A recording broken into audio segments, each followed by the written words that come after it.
बच्चों, वीडियो का first part में हमने इस फॉर्म का डायग्राम हमने पूरा देख लिया था। अब आते हैं हम उसके फंक्शन पर। तो उसका मेन फंक्शन क्या है? Deliver the mails genetic information. जो मेल्स की जो जेनेटिक इंफॉर्मेशन होती है यानी कि डीएनए को ट्रांसफर करती है to a female's egg cell for fertilization. Female का जो एग सेल होता है वहां तक फर्टिलाइजेशन के लिए उसको डिलीवर करती है। और जो इसमें हमारा एक पार्ट था, स्पर्म का जो हेड था, sperm head contain male's DNA. जो स्पर्म का जो हेड होता है उसमें हमारा जो मेल्स का डीएनए होता है वो उसमें प्रेजेंट होता है। नेक्स्ट हमारा एक्रोसोम। एक्रोसोम हमने देखा था जिसमें क्या होता है? कंटेन्स एंजाइम, जिसमें हमारे एंजाइम्स होते हैं that help it break through eggs outer layer.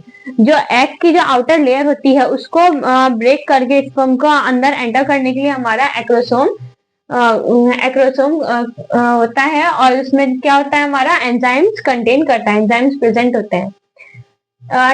उसका स्पर्म का हमारा एक बीच का पार्ट था मिड पीस, जिसको हमने क्या बोला था? Mid piece. उसमें क्या होता है? हमारा माइटोकॉन्ड्रिया प्रेजेंट होता है। माइटोकॉन्ड्रिया क्या करता है? हमारी एनर्जी सोर्स होता है, एनर्जी को प्रोवाइड करता है मूविंग के लिए। Provide energy needed for tail to move, जो टेल को मूव करने के लिए जरूरत होती है। अब आता है हमारा टेल।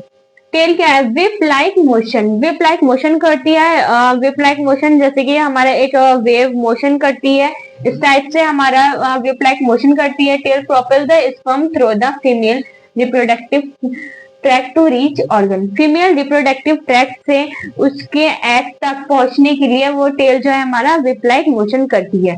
तो ये हमारे स्पर्म का फंक्शन हो गए हैं और उसके पार्ट्स के फंक्शन हो गए हैं। और इसका जो हमारा डायग्राम था वो हमने फर्स्ट पार्ट में देख ही लिया था।